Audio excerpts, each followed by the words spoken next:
तो एक बार फिर से बहुत बहुत स्वागत करते हैं हम आप सभी का आपके अपने यूट्यूब चैनल सनातनी ज्योतिष पर। मेरी आशा है कि मेरे सभी दर्शक अच्छे होंगे। दर्शकों, आज से ठीक 400 वर्ष पूर्व गोस्वामी से तुलसीदास जी ने श्री रामचरितमानस के उत्तर कांड में मानव जीवन से जुड़े कुछ 7 महत्वपूर्ण प्रश्नों के विषय में चर्चा की थी, जिसे पक्षीराज गरुड़ ने काकभुशुंडी जी से पूछा था और जिनके उत्तर काकभुशुंडी जी ने पक्षीराज गरुड़ जी को दिए थे, जो आज भी एकदम सही और सटीक सिद्ध होते हैं। तो आइए जानते हैं कि क्या थे वो महत्वपूर्ण 7 प्रश्न और क्या थे वो उत्तर जो पक्षीराज गरुड़ को काकभुशुंडी जी ने दिया था। पक्षीराज गरुड़ जी काकभुशुंडी जी से पूछते हैं, पुनि सब प्रेम बोले खगराऊ जौ कृपाल मोहि ऊपर भाऊ, नाथ मोहि निज सेवक जानी सप्त प्रश्न मम कहाँ हो बखानी। अर्थात पक्षीराज गरुड़ जी फिर प्रेम सहित बोले, हे कृपालु, यदि मुझ पर आपका प्रेम है तो हे नाथ, मुझे अपना सेवक जानकर मेरे 7 प्रश्नों के उत्तर बखान कर कहिए। प्रथम ही कहा हूँ नाथ मति धीरा, सबते दुर्लभ कवन शरीरा, बड़ दुख कवन कवन सुख भारी, सौ संक्षेप कहाँ हो विचारी। अर्थात हे नाथ, हे धीर बुद्धि, पहले तो ये बताइए कि सबसे दुर्लभ कौन सा शरीर है, फिर सबसे बड़ा दुख कौन है और सबसे बड़ा सुख कौन है, यह भी विचार कर संक्षेप में ही कहिए। संत या संत मरम तुम जानहु, तिन कर सहज स्वभाव बखानहु, कवन पुण्य सुति विदित विशाला, कहूँ कवन अघ परम कराला। अर्थात संत और असंत का मर्म आप जानते हैं, उनके सहज स्वभाव का वर्णन कीजिए।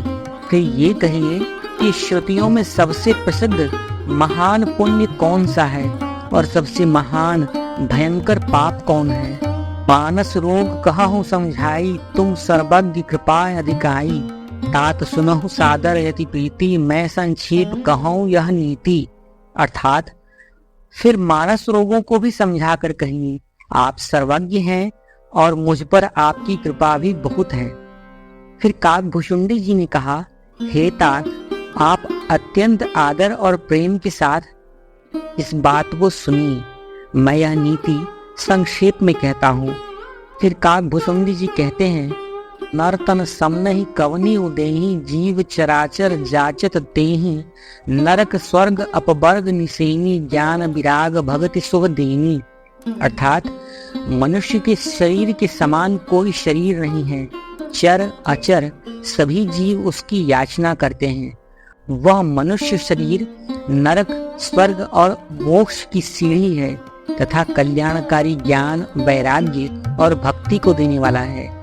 काकभुशुंडी जी आदि कहते हैं, सो तनुधरि हरि भजहि न जे नर, होहि विषयरत मंद मंद तर, कांच किरीच बदले ते लेहि, करते डारी परस मणि देहि। अर्थात ऐसे मनुष्य शरीर को धारण करके भी जो लोग श्री हरि का भजन नहीं करते और नीच से भी नीच विषयों में अनुरक्त रहते हैं, वे पारस मणि को हाथ से फेंक देते हैं और बदले में कांच के टुकड़े ले लेते हैं। काकभुशुंडी जी आगे कहते हैं, नहीं दरिद्र सम दुख जग माही, संत मिलन सम सुख जग नाही, और उपकार बचन मन काया, संत सहज स्वभाव खगराया। अर्थात जगत में दरिद्रता के समान कोई दुख नहीं है तथा संतों के मिलने के समान जगत में कोई सुख नहीं है। और हे पक्षीराज, मन वचन और शरीर से परोपकार करना यह संतों का सहज स्वभाव है। काकभुशुंडी जी कहते हैं, संत सहाहि दुख पर हित लागी, पर दुख हेतु असंत अभागी, भुर्ज तरु सम संत कृपाला, पर हित नीति सह विपति विशाला। अर्थात संत दूसरों की भलाई के लिए दुख सहते हैं और अभागे असंत दूसरों को दुख पहुंचाने के लिए। कृपालु संत भोजन के वृक्ष के समान दूसरों के हित के लिए भारी विपत्ति सहते हैं, अपनी खाल तक उधड़वा लेते हैं। सन इव खल पर बंधन करई, खाल कढ़ाई विपत्ति सही मरई, खल बिनु स्वार्थ परयपकारी, अहि मूसक इव सुनु उर्गारी। अर्थात किंतु दुष्ट लोग सन की भांति दूसरों को बांधते हैं और उन्हें बांधने के लिए अपनी खाल खिंचवा कर विपत्ति सहकर मर जाते हैं। हे सर्पों के शत्रु गरुड़ जी, सुनिए, दुष्ट बिना किसी स्वार्थ के सांप और चूहे के समान अकारण ही दूसरों का अपकार करते हैं। पर संपदा विनाशी नसाही, जिम शशि हति हिम उपल बिलाही। दुष्ट उदय जग आरति हेतु, जथा प्रसिद्ध अधम ग्रह केतु।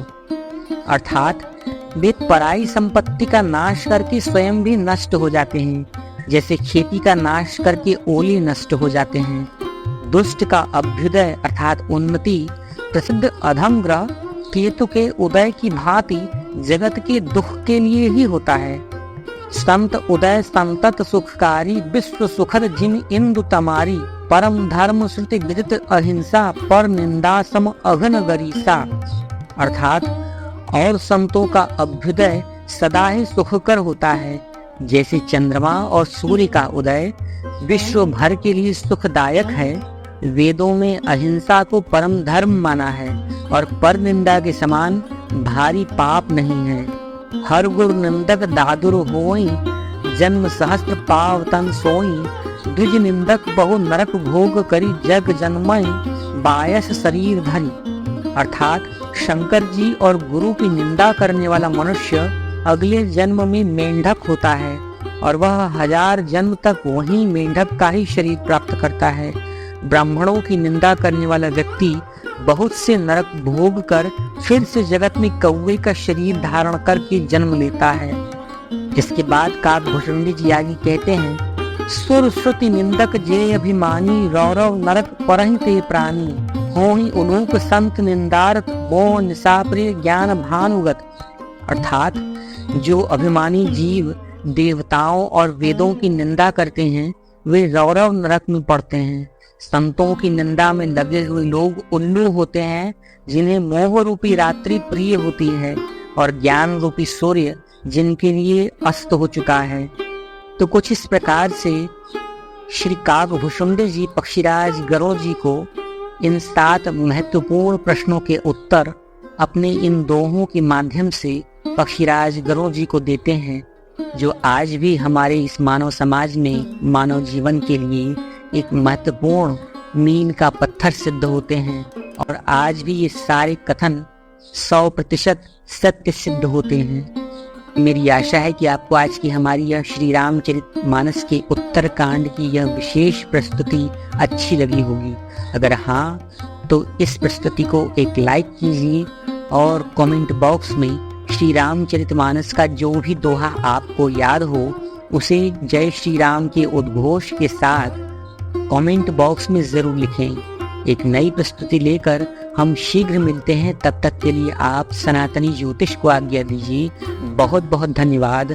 हर हर महादेव। जय श्री राम।